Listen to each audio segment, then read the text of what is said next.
58 otages dans la bande de Gaza, détenus par le Hamas justement. On se rend sur la place des otages pour retrouver Déborah Benayoun. Bonjour Déborah. La délégation israélienne a bien prolongé de 24 heures son séjour à Doha, mais les nouvelles ne sont pas forcément bonnes puisqu'ils pourraient être rappelés.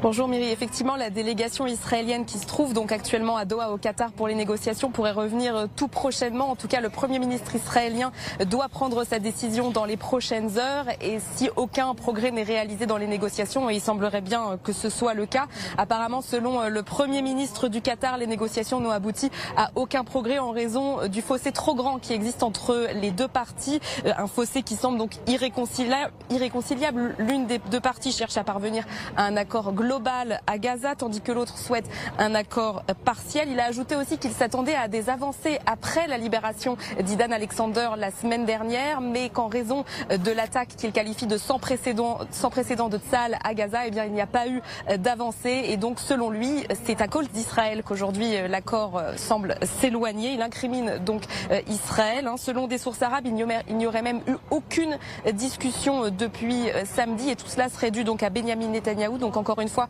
pour la partie qatari, ce serait à cause d'Israël qu'il n'y a pas de discussion. Des discussions qui étaient censées aboutir autour de la proposition de Steve Witkoff qui prévoyait la libération de 10 otages vivants et la restitution de 16 corps en échange d'un cessez-le-feu de 45 à 60 jours. Israël semblait plutôt favorable à cette proposition, mais le Hamas n'a pas répondu, ce qui s'apparente en général plutôt à un refus de cette proposition. Pourtant, hier soir, Déborah, l'émissaire américain en charge du dossier Adam Boehler, paraissait lui optimiste sur l'issue des négociations au Qatar.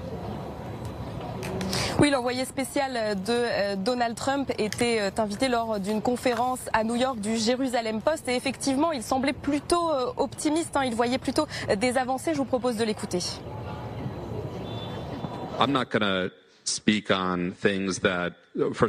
Je ne peux pas m'exprimer sur... Tout d'abord, je n'ai pas pris part à toutes les négociations, donc je ne peux pas trop en dire. Et il y a beaucoup de choses qui sont confidentielles. Mais pour parler de manière générale, je pense en effet que nous sommes plus proches que jamais d'un accord, et je pense que c'est en partie grâce aux opérations de Tsahal sur le terrain. Donc ça nous a renforcés. Les États-Unis ont toujours été un fervent soutien d'Israël. Et je pense que nous devrions... On pense toujours à comment faire pour équilibrer les choses. Mais si j'étais un pays européen, je serais particulièrement précautionneux sur la manière dont je critique Israël.